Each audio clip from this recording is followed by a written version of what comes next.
A continuación, Minuto a Minuto.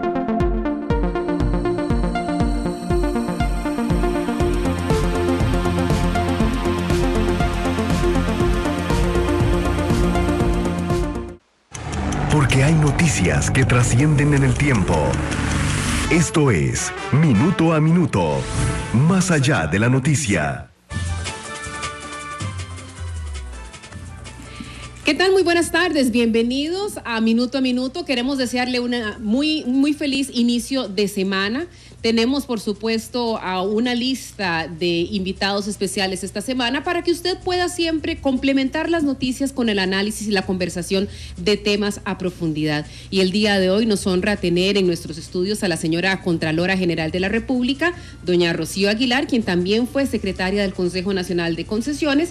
Pero doña Rocío nos visita en un momento particularmente importante. Está a punto de finalizar su gestión como Contralora General tras prácticamente 7-8 años de gestión.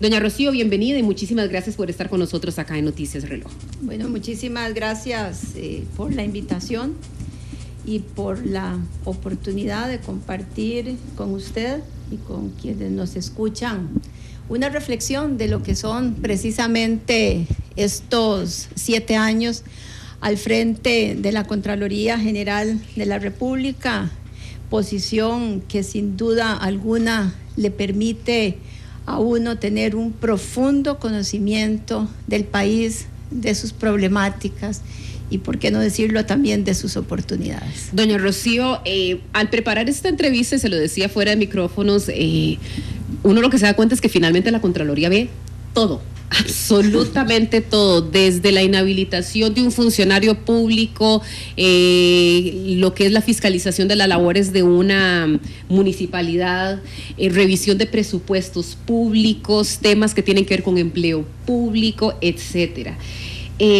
Si usted tuviera que hacer el gran balance después de estos 7 años recorridos, ¿por dónde iniciaría usted este proceso de balance en cuanto a lo hecho, lo que se ha logrado ordenar y lo pendiente?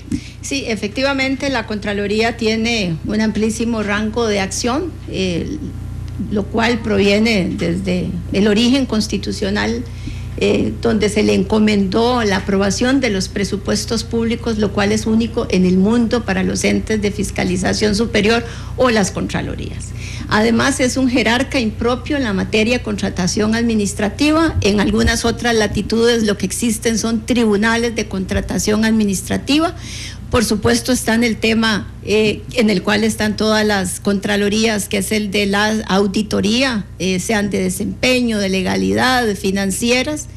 Adicionalmente, en la parte consultiva, la Contraloría las opiniones de la Contraloría son vinculantes en materia de hacienda pública cuando se le hacen consultas. Además, recibe como 180 consultas al año de la Asamblea Legislativa sobre proyectos de ley. Y un área muy importante que es la sancionatoria, ¿verdad? La cual se ha visto muy reforzada después del 2008, donde a la Contraloría se le da una legitimación activa prácticamente en todos los estrados judiciales. Doña Rocío, ¿logró usted que la Contraloría, siempre la crítica en la que ha estado inmersa la Contraloría es si su control, si su fiscalización es oportuna, sí o no? Sí. Si se hace a priori o si no, ya cuando la leche está derramada, como dice el dicho popular. ¿Logró usted a lo largo de estos 7 años que esta fiscalización fuera oportuna? No voy a decir si es antes o después, pero que fuera oportuna. Sí, yo creo que hay un tema importantísimo para quien esté sentado al frente de la Contraloría, y es la capacidad que se tenga de dibujar y entender los riesgos de la administración, porque la Contraloría no puede ver el 100% ni de las transacciones ni de las instituciones todos los años. Entonces tiene que ser selectiva, y en ese proceso de selección es donde está el arte más importante de la Contraloría. Cómo planificar, no solo hoy, sino cómo saber hacia dónde va el país, cuáles son las tendencias, cómo debe ir preparando a su personal, con qué nuevas habilidades debe irlo preparando para poder estar lista. Por eso anualmente la Contraloría toca en su memoria temas de importancia para la gestión pública, que no solo tiene que ver con situaciones que hoy día se presentan, sino de temas que se vislumbran hacia adelante, que van a ser de gran peso para la administración. El otro tema de la oportunidad tiene que ver también con una vieja discusión si el control debería ser previo o el control debería ser posterior. Y aquí, si bien en algunos momentos el país pareciera inclinarse por un control posterior, posición que yo desde ahora le digo comparto plenamente, siempre ha existido una fuerte preocupación por dejar el control previo en manos, o el control previo únicamente en manos de la administración. De las auditorías serían. No, de la propia administración. Es que el responsable del control, por muchos años, todo el mundo dice, es la Contraloría, es la auditoría, no, el responsable número uno del control es la propia administración. Es más, podría no existir la auditoría y la Contraloría y esa responsabilidad permanece inalterada en manos de la administración. Entonces, aquí hay un tema importante, pero lejos de abordar esa discusión, que en mi opinión es impostergable, lo que vamos haciendo es que año con año le vamos agregando más funciones a la Contraloría y de pronto, efectivamente, ahí pareciera un interés de desbordarla. Hace unos 2 o 3 años logramos pasar con el apoyo de la Asamblea Legislativa un proyecto de ley para quitarle una serie de funciones atípicas, no pertinentes de la Contraloría, y yo creo que el día que se estaba publicando en la Gaceta ese conjunto de modificaciones, ese mismo día algunas se estaban reincorporando a la labor de la Contraloría mediante otro proyecto de ley. Entonces ahí hay un tema que me parece que es importante y además el país se fue preparando durante estos años para dar ese salto. La Ley General de Control Interno, la Ley contra la Corrupción, la reforma que al inicio de la década pasada hicimos de la Ley de la Administración Financiera, una nueva ley, ¿verdad?, que pretendía ser todo un marco muy actualizado para efectivamente el manejo de la parte financiera y presupuestos públicos, pero el país avanza, camina en eso y de pronto lo que hacemos es empezar a sacar a las instituciones de la sombrilla la Ley de la Administración Financiera. Y no sé si hoy o ayer don Fernando Herrero sale con la preocupación, ¿verdad?, de que quién pone el orden en ese conjunto institucional. Bueno, el orden se puede poner devolviendo de nuevo a las instituciones a la Ley de Administración Financiera. Doña Rocío, hablaba usted, y perdone que le interrumpa, hablaba usted de que en la gestión no se puede controlar todo, el 100%, y que hay que ser selectivo. ¿Dónde está priorizando la Contraloría General de la República en vista de ciertos procesos que el país le ha apostado? Por ejemplo, antes no teníamos concesión de obra pública, ahora tenemos concesión de obra pública. ¿A dónde está priorizando la Contraloría para hacer un control más eficiente? La Contraloría empezó a involucrarse en procesos críticos, en los procesos de contratación en general, y fue avanzando durante 3 o 4 años en conjunto, incluso con las auditorías internas. Se incorporó en tema tecnológico, ni siquiera habían normas en el sector público, instituciones fueran caminando en los temas tecnológicos.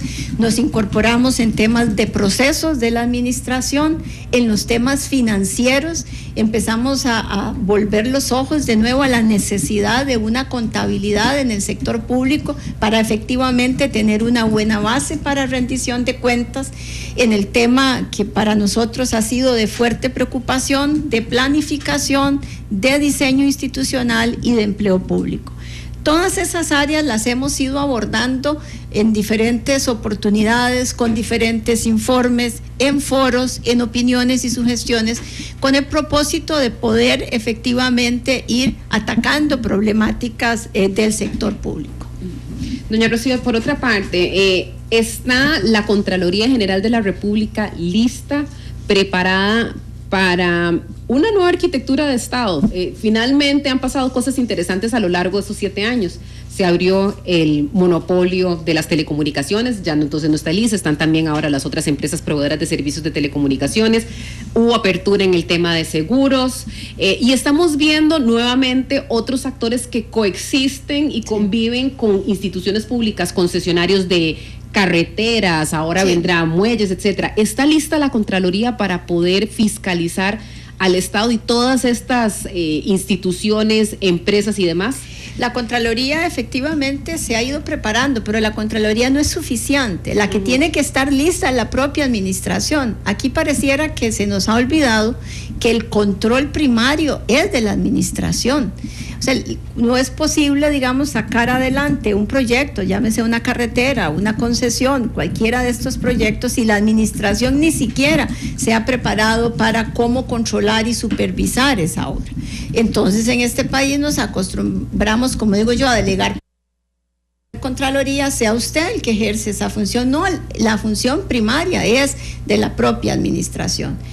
El país también ha venido desarrollando, digamos, un conjunto institucional, superintendencias, que deberían jugar un rol importante en la materia de telecomunicaciones, también en la materia de seguros, que nunca tuvimos una superintendencia en la materia de seguros, que van a tener que jugar un rol muy importante en la parte de regulación y en la parte de supervisión. La gran discusión acerca de si la superintendencia de pensiones va a tener el brazo largo o corto respecto a las pensiones de invalidez, vejez y muerte. Bueno, esa es otra discusión que me parece que debemos enfrentar y que debemos abordar. Y la Contraloría efectivamente es seguir haciendo ese control externo que, como digo, no es sustituto de la administración ni de la otra red de superintendencias que hemos venido generando a lo largo de estos años. Y es que con esos procesos de apertura, no solo tenemos instituciones que entran en mercados de competencia, sino que permitimos y admitimos un cambio importante en la información que hoy día van a entregar a los ciudadanos, es decir, de alguna forma empezamos a poner en el equilibrio la transparencia con los temas de información porque voy a competir. Además, la sacamos de los procesos de contratación administrativa clásicos que el país ha tenido. Bueno, tenemos efectivamente que estar encima de que ninguna de esas decisiones que se han tomado o que los efectos de esas decisiones sean los positivos y que los negativos no los vayan a superar. Doña Rocío, aquí vía Twitter, Marvinis nos pregunta, por si la Contraloría General de la República es un ente que vigila el Estado, ¿por qué los ciudadanos vemos tantos hechos tan irregulares? Bueno, porque la Contraloría no es suficiente para que esos hechos no se den. La Contraloría tiene una parte de prevención que nunca vemos. Por ejemplo, hoy día hay unas 8.500 disposiciones emitidas a lo largo y ancho de todo el sector público que vienen a hacer prevención en muchos casos, que permiten evitar muchos de los que finalmente los ciudadanos no van a ver porque se trabajó a tiempo. Tenemos en el sector municipal una cantidad ya de sanciones impuestas que superan el número de municipalidades, ¿verdad? En estos años. Yo creo que debe haber como 2 o 3 por municipalidad, con sanciones de inhabilitación para ejercer cargos de responsabilidad. Habíamos visto tantísimos casos de cuestionamientos por irregularidades. Efectivamente muy grande, pero creo que los ciudadanos también tenemos ahora como ciudadanos que empezar a tener el cuidado a la hora de tomamos las decisiones de a quién llevamos en el sector municipal, ¿verdad? Hoy día hay información que se ha generado por parte de la Contraloría, el ranking municipal, donde usted encuentra una riqueza de no solo de datos, sino de información para la mejor toma de decisiones. Bueno, eso lo ponemos a disposición de los ciudadanos. La Contraloría ha puesto también a disposición de los ciudadanos la denuncia electrónica. Pocos países hoy día tienen un sistema de denuncia electrónica ciudadana para que efectivamente se pueda, digamos, tener una mayor posibilidad de denunciar sin que la lejanía se convierta en un impedimento. El 30% de las denuncias que nosotros recibimos hoy día son electrónicas. Tenemos un registro público de acceso a los ciudadanos de los sancionados en la hacienda pública. Pocos países tienen un registro de esa naturaleza, donde aparece el nombre del sancionado, el periodo en que está sancionado. Logramos, gracias a la intervención de la Contraloría, tener uno de los primeros lugares, el primer lugar en transparencia presupuestaria, porque hemos puesto también a disposición del público y los ciudadanos la información de presupuestos que antes quedaba reservada para aquel que tenía el chance de ir a buscar entre un conjunto de volúmenes sin poder orientarse. Tenemos información sobre las compras públicas. Aquí hay una alianza necesaria entre la ciudadanía, los órganos de control y, por supuesto, la propia administración para poder efectivamente ganar esta batalla. Habla usted de un tema que es fundamental y es la información. y también el tema de la transparencia. Hoy por hoy, y después de estos 7 años, la transparencia y la rendición de cuentas son dos frases bonitas, o es algo que hemos ido avanzando, doña Rocío, porque nuevamente hay cierta resistencia y todavía hay instituciones donde prevalece algún nivel de opacidad en cuanto uno como ciudadano, mira, es que yo quisiera tener acceso a, y a uno, usted a cuenta de que me está pidiendo información, dice el funcionario. ¿Hemos avanzado en el tema de transparencia y rendición de cuentas? Yo creo que hemos avanzado. O sea, yo no podría decir que lo que hoy me encuentro es lo mismo que hace 7 años vi yo cuando llegué a la Contraloría. Y en eso una institución como la Contraloría puede jugar un rol muy importante.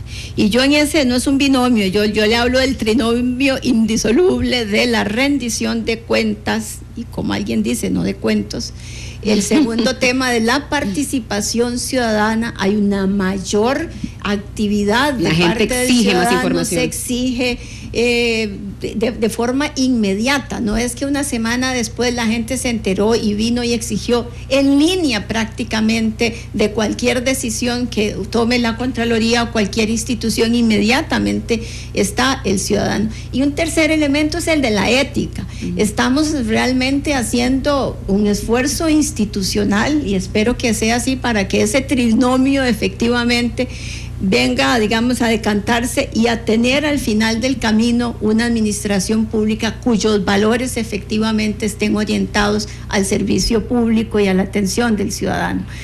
Esto no es un día, no es algo que se hace en un año, ¿verdad? Esto requiere de cambios, eso requiere de una actitud diferente de los funcionarios, y eso requiere que al interno de nuestras organizaciones efectivamente privilegiemos la transparencia. Y la transparencia no es solo poner las cosas en una vitrina, es ponerlas en un idioma que la gente las entienda. Si yo las pongo en alemán, pues difícilmente los costarricenses lo vamos a poder entender.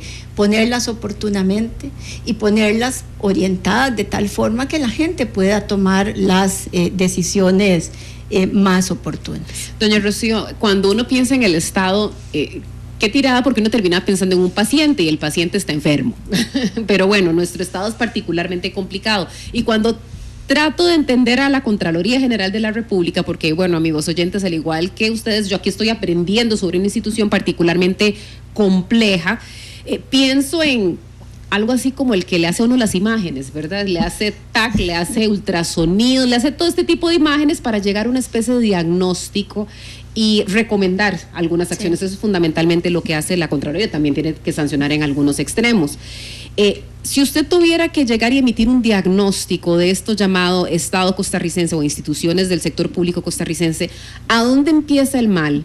¿En la estructura como tal, porque son un montón de instituciones, o en la gente que finalmente está en esas estructuras? Porque hay nuevamente temas de que falta capacitación, sí, o hay actitud, o hay debilidades éticas. ¿En dónde están? ¿Dónde empezamos? Yo diría que le voy a poner el dedo a 3 cosas. Hay un problema serio en la planificación que tenemos como país. Somos cortoplacistas, ¿verdad? ¿Hay planificación? Esa es la pregunta. Vamos a ver. Somos cortoplacistas, ¿verdad? A lo sumo pensamos en los 4 años del Plan Nacional de Desarrollo, que normalmente se emite un año que ya ha caminado la administración, o sea, quedan 3, y los ministros muchas veces duran, no duran los 4 años, entonces tenemos lo que yo llamo los años de semestres, ¿verdad?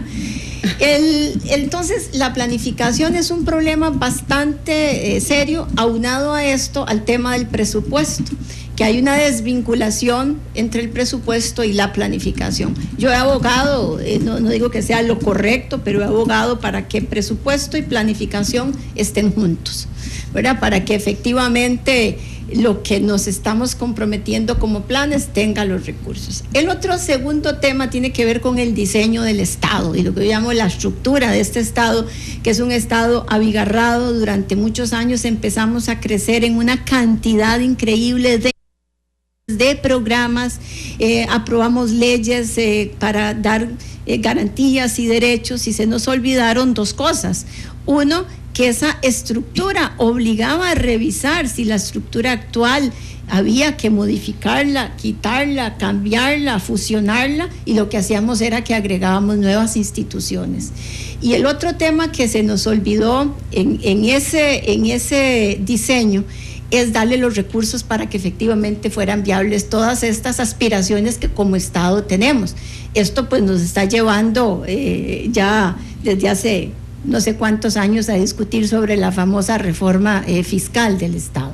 Entonces tenemos una estructura que no ayuda ni para rendir cuentas, ni para responsabilizar, ni para coordinar, ni para finalmente definir a quién le toca qué.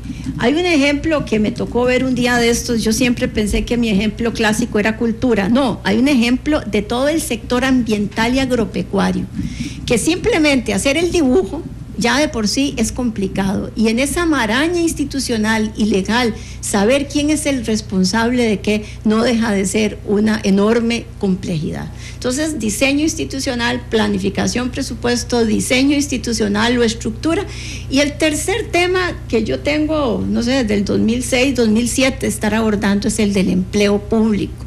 Para mí la verdadera transformación del Estado, la verdadera reforma descansa en buena medida en el tema del empleo público, y no entendiendo el empleo público como algo tan sencillo como la cantidad de gente y la cantidad de recursos que le pago, entendiendo el empleo público porque finalmente el recurso humano en cualquier institución pública, privada, grande, pequeña, cooperativa o no, se convierte en el elemento más importante para la consecución de las metas y objetivos. Y nuestro tema de empleo público, lo que hemos hecho es abordarlo a través de lo que yo llamo el archipiélago de regímenes, ¿verdad? Tenemos los del servicio civil y el resto, cada uno con sus particularidades, privilegios, con el agravante que no estamos evaluando a los funcionarios para que efectivamente no solo los podamos orientar hacia una mejor gestión, sino para efectivamente premiar o dar los incentivos en la medida en que las metas institucionales y los logros de los funcionarios estén debidamente alineados. Ahí hay una tarea pendiente, seria. Cada vez que esa tarea se trata de abordar a través de un proyecto de ley, de pronto se guarda, y esa es la... Se guarda, doña Rocío, en el peor de los casos empieza a causar alergia. A mí me preocupa, por lo menos veo con muchísima preocupación, que si tenemos un hueco fiscal del tamaño del que tenemos, si vemos que hay cuadros en donde falta cierto nivel de capacitación o competencias básicas para administrar cosas tan delicadas, cuando se tocan esas cosas o se tocan un salario, ya hablemos de la plata, lo más sencillo, estamos hablando que este 15% de la fuerza laboral costarricense, que son los empleados y las empleadas públicas, lo que hacen es boicotear los servicios críticos que nos dan a muchos costarricenses, y entonces de repente cierro emergencias, la escuela no doy clases, corto el servicio de agua. De alguna manera u otra estamos secuestrados, doña Rocío, podríamos decir que estamos secuestrados, no sé si por sindicatos o por una suerte de funcionarios públicos que está viendo su situación personal y no el tema país. Bueno, aquí uno puede decir si estoy secuestrada por ese grupo o secuestrada por el grupo que finalmente le da miedo tomar decisiones, ¿verdad?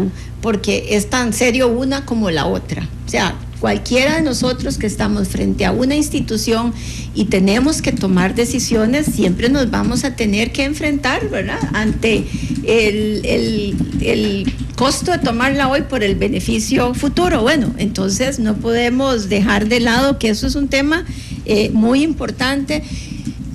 Estamos quizás acercándonos algo a, por lo menos, empezar a hacer algunos trazos generales sobre el tema del empleo público, porque yo creo que además se nos acabó la cuerda de los recursos, ¿verdad? Ya no da para más. Ya no da para más. O sea, si nosotros no hacemos un cambio drástico en el modelo, o lo que yo llamo la pendiente a la que crecen las remuneraciones, la cobija no va a dar. O sea, y no es que se nos quedan descubiertos los pies, nos va a quedar descubierto más allá que los pies. Entonces tenemos el tema de las remuneraciones y toda la problemática que esto conlleva, y hay otra que se lleva una tajada extraordinaria del presupuesto público, que son las pensiones con cargo a Hacienda, ¿verdad? Que ahí hay habrá un momento en que también ahí haya que tomar decisiones fuertes. Yo siempre hago un ejercicio muy sencillo. Lo que se recibe como porcentaje ingresos, ¿verdad? En general, vamos a decir que son 15 colones. De esos 15 colones tomamos la decisión que vamos a pasar 8 para educación, ¿verdad? Entonces, ¿cuánto queda? Hagamos la matemática, 7. De esos 7, más o menos 3 se los llevan las pensiones, ¿verdad? Pensiones con cargo al régimen, no estoy hablando de la caja, estoy hablando de un grupo de pensiones que beneficia más o menos a 50,000 personas. Es de lo más asimétrico en gasto que tenemos nosotros. Hay otros 3 puntos que se los llevan los intereses. Y luego tenemos instituciones como el Poder Judicial, que también tienen por ley un monto del presupuesto.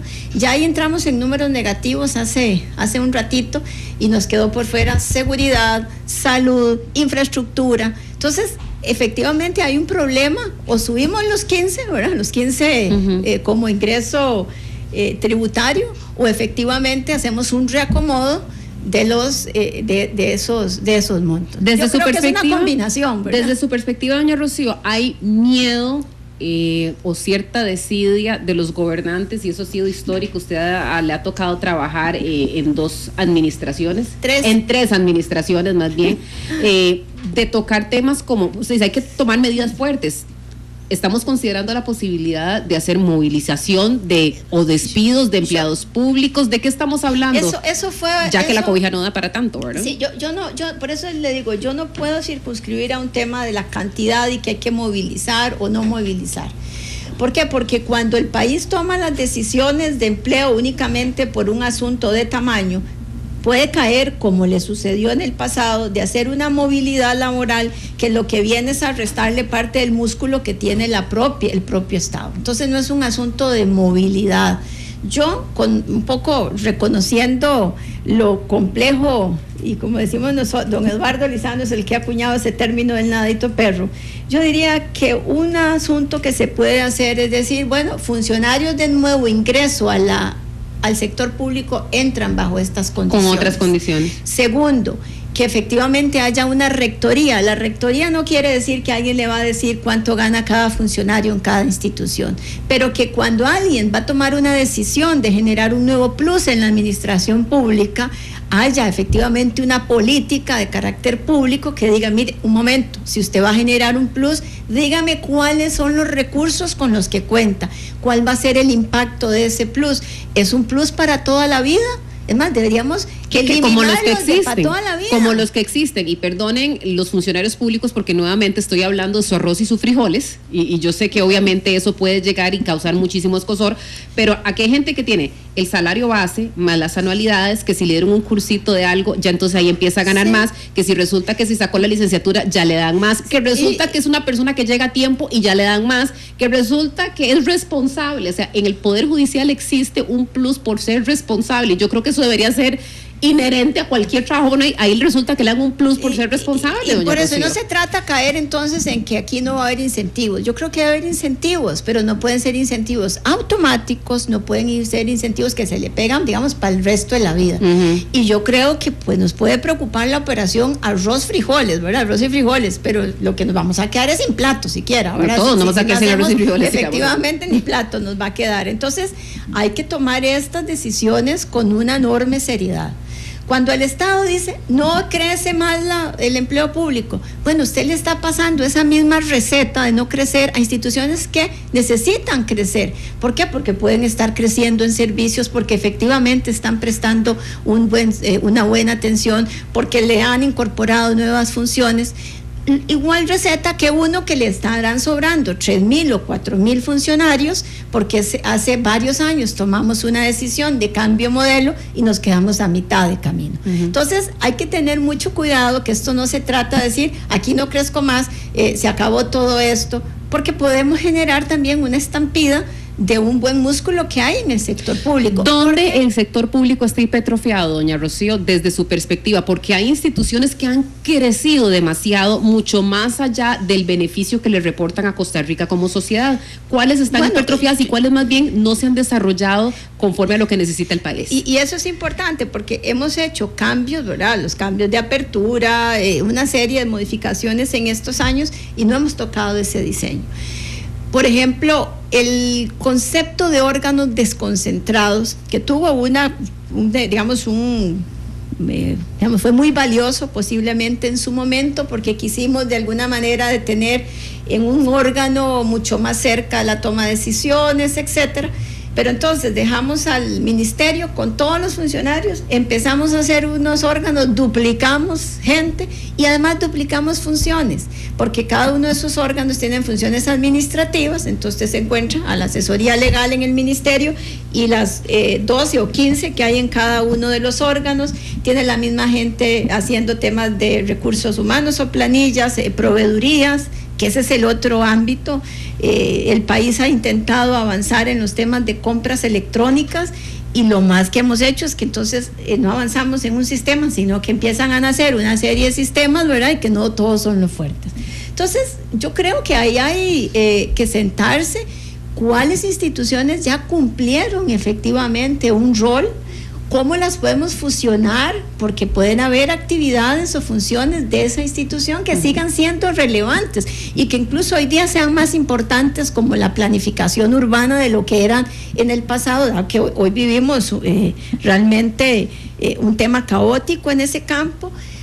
Y dejar de decir que cada vez que tenemos un problema hacemos una nueva ley y una nueva institución, ¿verdad? Eso es casi que debería... Sin la dotación de recursos que necesita para operar. Uno debería tener como una lista de verificación de que voy a hacer tal cosa, quién la está haciendo hoy día, cómo la puedo hacer mejor.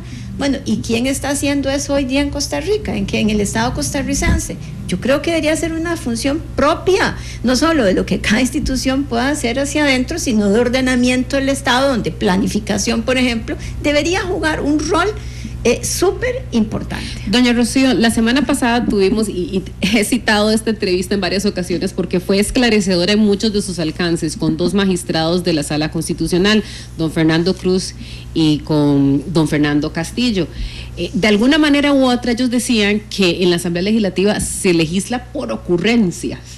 ¿Usted percibe eso? Que muchas veces esa legislación ocurrente crea instituciones, crea leyes que duplican en algunos casos funciones, que en otros casos no asignan recursos. Estamos viendo las consecuencias de tal vez una forma desordenada de legislar, sin planificación, como lo que usted dice. Veámoslo por el resultado, ¿verdad? Yo creo que viendo el resultado uno puede efectivamente afirmar que al menos el resultado no está siendo un resultado eficiente y óptimo para la satisfacción de las necesidades.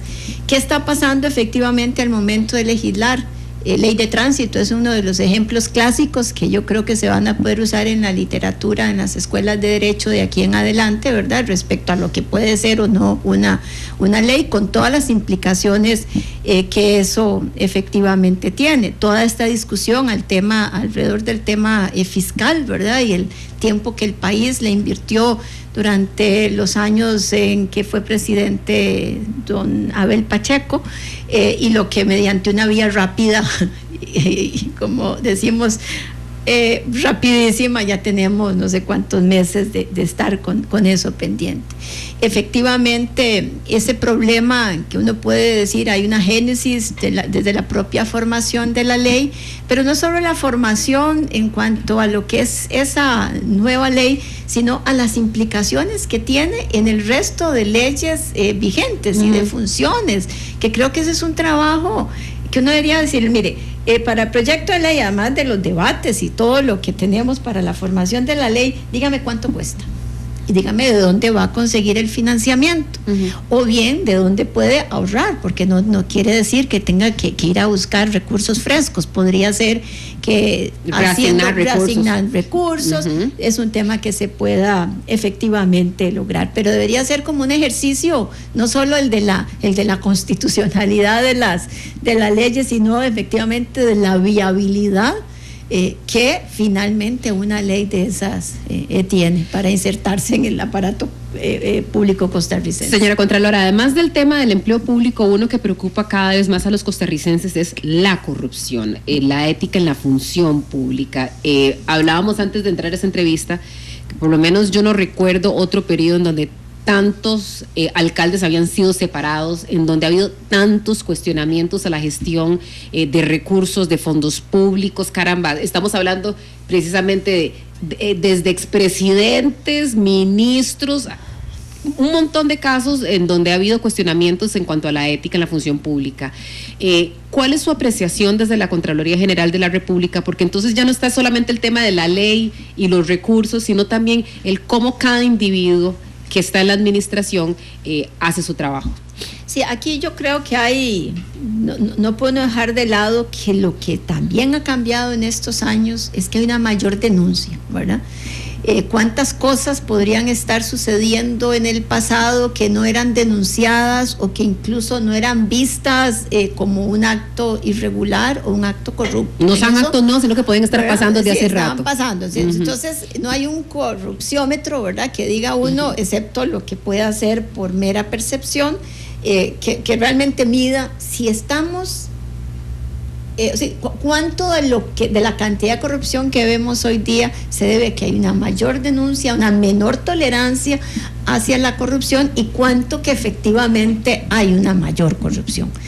Y yo aquí agregaría que el Estado definitivamente tiene en sus manos un instrumental de combate de lo que llamo la corrupción doméstica importante, porque la tramitología que el Estado está imponiendo a la sociedad es realmente una invitación o un caldo de cultivo para la corrupción, porque cuando nosotros hacemos una serie o obligamos a una serie de trámites a alguien que requiere un permiso para efectivamente insertarse en la fuerza de trabajo o requiere la atención médica oportuna para sí mismo, para su familia, y nada de eso se está dando oportunamente, de alguna forma se empieza a invitar, ¿verdad?, a buscar formas paralelas, digamos, de lograr sin que sea una justificación objetivo. De que si usted quiere hacer, tiene que hacer filas, tiene que hacer un trámite largo. Entonces, eso no lo justifica. No lo justifica, pero entonces el Estado podría combatir esa corrupción o podría minimizar o mitigar la invitación que muchas veces se da para que alguna cosa de esta suceda. Con eficiencia. Con eficiencia, con tecnología, efectivamente avanzando en los temas de gobierno digital, donde no tenga que llegar a la esquina cuando me piden el timbre y me piden los 25,000 requisitos. Ahí hay un campo interesante que me parece que se puede y se debe abordar. Efectivamente, el rendir cuentas no es un ejercicio de simplemente mencionar lo que yo hice, es un asunto de responsabilizarse. Por eso no es solo contar lo que hice, sino lo que no logré hacer con los recursos que me fueran asignados. Y me parece que mejores procesos de rendición de cuentas contribuirían a mejor información ciudadana para efectivamente seguir tutelando con eso. Hay una fuerte preocupación también porque empieza también el Estado a entrar en otros negocios muchísimo más complejos que va demandando la propia sociedad, donde se requiere entonces una administración muchísimo más competente para hacer una buena contraparte en todos estos procesos en los cuales está entrando el Estado costarricense, porque una administración sin las personas competentes, no digamos que tienen una mala intención, ¿verdad?, pero si usted no tiene las personas competentes para que efectivamente puedan ser contrapartes incluso de grandes contratos, lo que está generando en el fondo es la posibilidad de que actos irregulares puedan empezar a gestarse. Yo tengo una fuerte preocupación también que ya tiene que ver con lo que se llama la narcocorrupción, ¿verdad?, que ese es un tema que no podemos como país dejar que se nos vaya de las manos, ¿verdad? En territorios costeros es un asunto que se puede empezar a complicar. En México, por ejemplo, que es un caso que hemos visto nosotros de cerca, sobre todo por la vinculación que existe con entidades de fiscalización en otros países, ese es un tema al cual están prestando una enorme atención. Yo creo que tenemos el tema de que siempre hay que invertir en la educación de esos valores. Yo creo que eso es un tema que todos estamos claros, pero como administración yo creo que anualmente podríamos, así como certificamos a nuestros funcionarios de que están al día en las destrezas de auditoría gubernamental o de tecnología, podríamos efectivamente hacer alguna especie de actualización, al menos a los funcionarios, de cuáles son aquel conjunto de hechos que son irregulares y que además se sofistican todos los días, ¿verdad? Exactamente, la corrupción va a ir más rápido que todos esos avances. Y creo que ahí hay nosotros partimos de que todos los funcionarios saben perfectamente todos esos conjuntos normativos, ¿verdad? Y no los estamos actualizando. Creo que hay que hacer un trabajo de certificación en línea o cualquiera de los otros mecanismos que se encuentran. Doña Rocío, perdone que le interrumpa, pero particularmente en el caso de las municipalidades, da la impresión como que esto era tierra de nadie.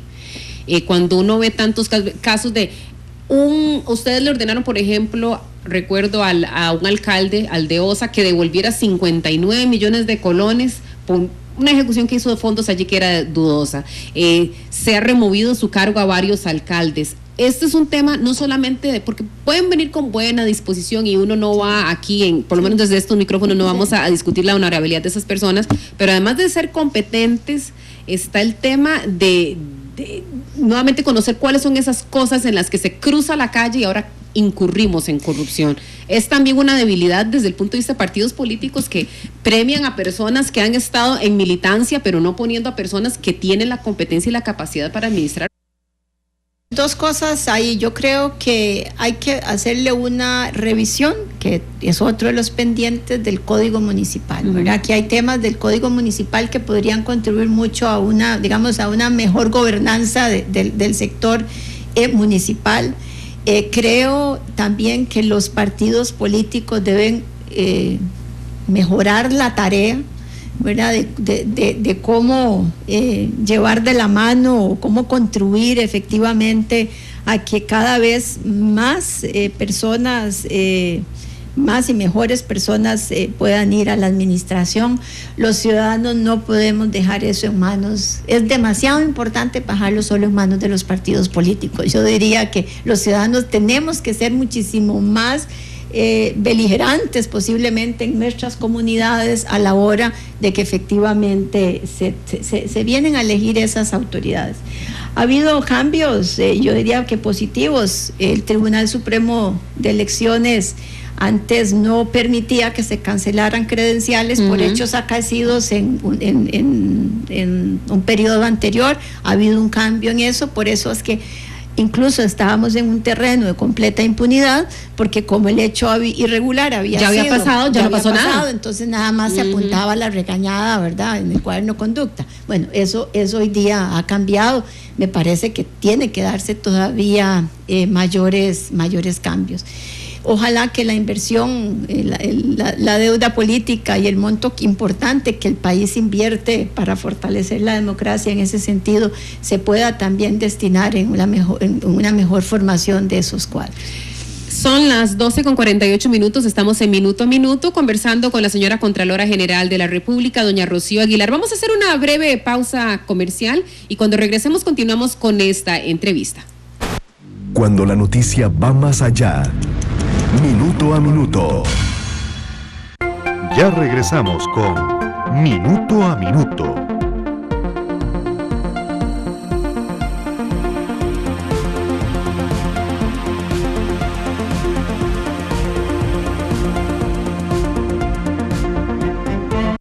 Continuamos con Minuto a Minuto.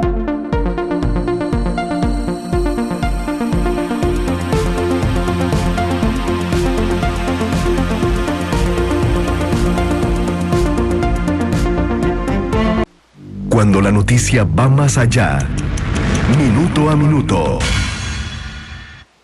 Conversación esta tarde con doña Rocío Aguilar, Contralora General de la República, cuyo cargo ya expiró en junio. En mayo 7. En mayo, sí, el próximo mes de mayo. Ya, por cierto, empezó el proceso de entrevista para que la Asamblea Legislativa conozca mejor a quienes están postulando. Hay 43 aspirantes en este momento al cargo de Contralor General de la República. Doña Rocío, pero si los diputados la llaman a usted iría nuevamente, completaría la faena. Bueno, yo no estoy viendo en mi futuro el continuar al frente de la Contraloría. De hecho, no participé en el proceso de elección, que es la responsabilidad que en este momento tiene la Asamblea Legislativa. Doña Rocío, ¿qué tiene que decir usted en cuanto a las críticas que hicieron en su momento los miembros de la oposición hace algunas semanas? Calificaron de blanda, de complaciente la gestión suya en algunos temas críticos. ¿Qué le responde usted, no solamente a los diputados, a los costarricenses al respecto? Sí, yo quisiera tal vez mencionar un tema que es importantísimo. Las decisiones de la Contraloría son de carácter técnico, son de carácter profesional. Entonces, tomando las decisiones desde esa perspectiva, no hay una decisión técnica blanda o complaciente, es una decisión de carácter técnico con el instrumental con que cuenta la Contraloría. También es importante mencionar que todas las decisiones, de las miles de decisiones que toma la Contraloría, algunas de estas le van a gustar a unos y a otros no les van a gustar, ¿verdad? O sea, las decisiones de la Contraloría ya de por sí tienen incomodan, ¿verdad? A algunos les gustan y a otros no les gustan. Entonces, lo que tiene que tener muy claro quien se siente en una silla como la de la Contraloría es que ninguna presión puede desviar ni un ápice el que sus decisiones son de carácter técnico, le gusten a quien le guste. ¿Cuánta presión ha tenido que soportar la Contralora en el ejercicio de sus funciones? Para la Contralora, la presión es algo que puede existir externamente y a ella no la mueve, ni en una ni en otra dirección. A usted, y en cuanto a los funcionarios, porque eso ha sido algo que ha caracterizado su gestión. Usted ha tenido un perfil bastante bajo, ha empoderado a los denominados gerentes, creo que llaman gerentes, y de hecho de allí vienen muchos de los informes que se presentan, pero ellos también son susceptibles de esas presiones. ¿Cómo asegurarnos que no solamente la Contralora, sino también estos distintos niveles no sean susceptibles a presiones de carácter político, aunque sus decisiones son de carácter técnico? Sí, yo creo que aquí hay una ventaja importante y uno le podría dar vuelta al comentario suyo, más bien el hecho que esas decisiones descansen en equipos de carácter técnico que no van a recibir esas presiones porque se mantienen en esa esfera de carácter técnico, contribuye mucho a que así sea el proceso. Yo le puedo decir que yo termino mi gestión con una enorme satisfacción porque al lado que oigo esas críticas también he oído las otras, la señora no, ¿verdad? Entonces posiblemente de alguna forma eso lo que dibuje es ese equilibrio. La Contraloría y sus funcionarios actúan efectivamente en el marco de lo técnico y en ese marco pueden defender hoy y mañana sus decisiones. Doña Rocío, ya desde un plano más personal, ¿qué tanto jugó el elemento género al liderar una de las instituciones con mayor peso en todos los sentidos que pueda darse en este país? Yo diría que un tema que ha caracterizado mi gestión es el tema de la apertura de la Contraloría y posiblemente en buena medida se deba a que haya sido liderada no por una sino por dos mujeres en estos años.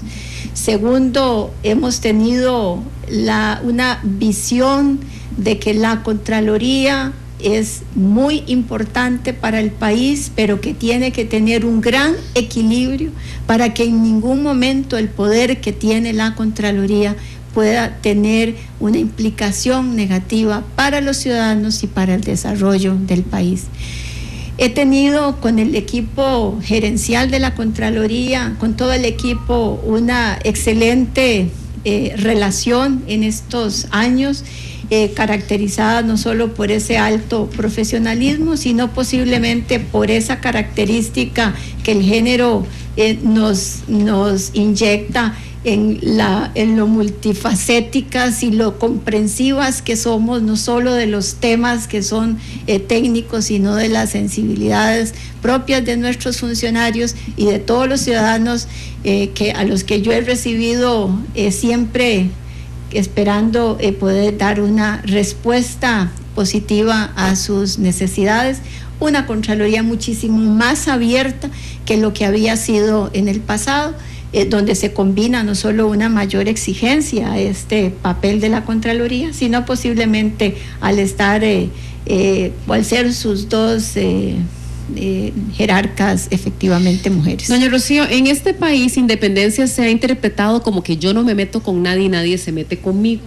Y distintos organismos o distintas entidades apelan a independencia, diciendo yo no tengo mayor comunicación con, pero sin embargo es importante la comunicación que la Contralora tenga con la Presidenta de la República, con ministros y demás jerarcas.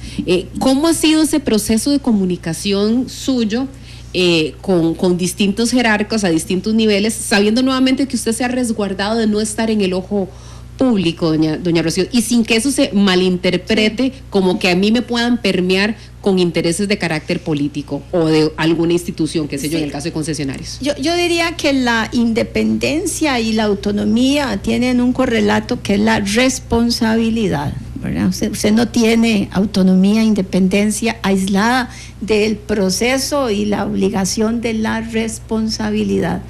Yo he tenido siempre mi oficina abierta para las inquietudes, y no le hablo a los ministros, le hablo a los ministros, de los diputados, de los ciudadanos, de los alcaldes, de funcionarios de diferente nivel del aparato estatal. Nunca en mi oficina se le ha cerrado la puerta a nadie. Evidentemente, cuando ese alguien además puede ser una empresa, se atiende en conjunto con otro funcionario.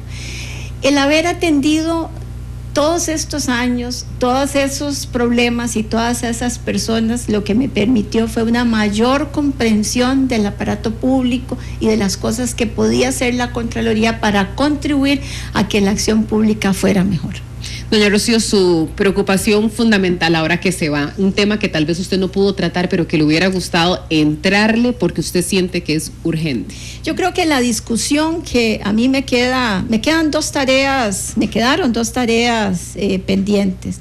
Una en la que estamos trabajando, que es un observatorio ciudadano del gasto público, que es efectivamente contribuyendo a una mayor transparencia, y un tema de discusión nacional, lo que yo llamo la discusión nacional impostergable, es sobre el control previo externo.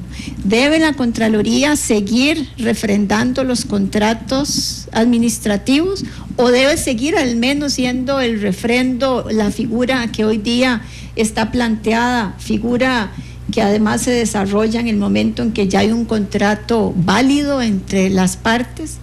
¿Debe la Contraloría seguir aprobando las 2/3 partes del presupuesto nacional? Creo que eso es una discusión a la que hay que abordar.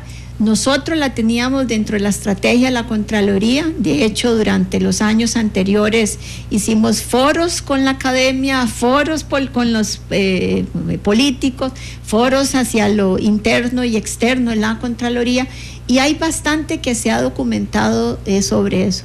El país necesita una discusión seria y reposada tema del control previo externo.